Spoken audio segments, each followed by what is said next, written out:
कोल्हापूर जिल्ह्यातील हातकणंगले कुंभोज मार्गावर भीषण रस्ते अपघातात एका तरुणाचा जागीच मृत्यू झालाय। रस्त्याच्या कडेला असलेल्या फलकाला धडक लागल्याने दुचाकीवरील नियंत्रण सुटून वाहन झाडावर आदळले।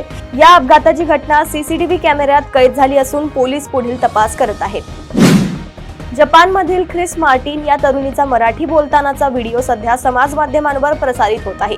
ती दररोज मराठी शब्द शिकत असून तिचे मराठी प्रेम पाहून राज ठाकरे यांनी तिचे कौतुक केले आहे। फडणवीस सरकारने जलसंपदा मंत्री गिरीश महाजन यांच्या माध्यमातून विदर्भातील वैनगंगा नळगंगा नदी जोड प्रकल्पाला मान्यता देत 388.28 किलोमीटर कालव्याद्वारे घरगुती व औद्योगिक पाणीचा प्रश्न सोडवण्याचा ऐतिहासिक निर्णय घेतलाय। हार्बर मार्गावर सुरू केलेल्या एसी लोकल दरवाजे उघड बंद होण्यास लागणारा वेळ व तांत्रिक बिघाडामुळे सातत्याने विलंबाने धावत असून त्याचा परिणाम सामान्य फेऱ्यांवर होऊन संपूर्ण वेळापत्रक विस्कळीत झाले आहे व विशेषतः कार्यालयीन वेळेत प्रवाशांची मोठी गैरसोय होत आहे।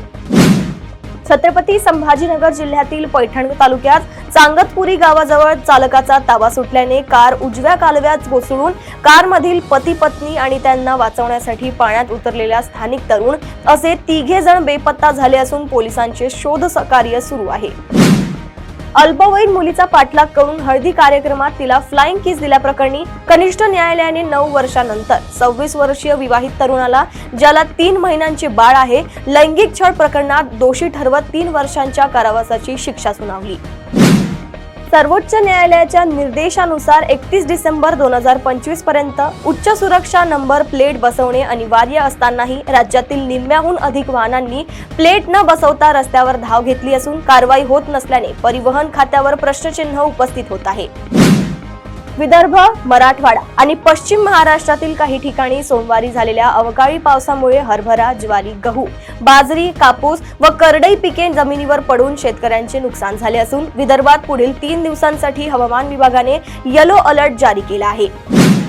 कोल्हापूर शहरातील लक्ष्मीपुरी पोलिसांनी देवघरातील चांदीच्या मूर्ती चोरणाऱ्या मानसी लक्ष्मीकांत खरे या महिलेला अटक केली आहे। तिच्या चौकशीत 3 चोरीचे गुन्हे उघडकीस आले असून तिच्याकडून 3,25,000 रुपयांचा मुद्देमाल जप्त करण्यात आलाय। लंडनमधील सावरकरांवरील कथित बदनामी वक्तव्य प्रकरणात फिर्यादी सात्यकी सावरकर यांनी अर्ज स्थगित ठेवण्याची मागणी केल्यामुळे राहुल गांधी यांच्या आवाज नमुना आणि गोपनीय अहवालासंदर्भातील सुनावणी न्यायालयाने पुढे ढकलली आहे। प्रदेशातील अशाच टॉप 10 बातम्या मी साक्षी आपल्यापर्यंत पोहोचवत राहणार। तोपर्यंत बघत रहा देशोन्नती। नमस्कार।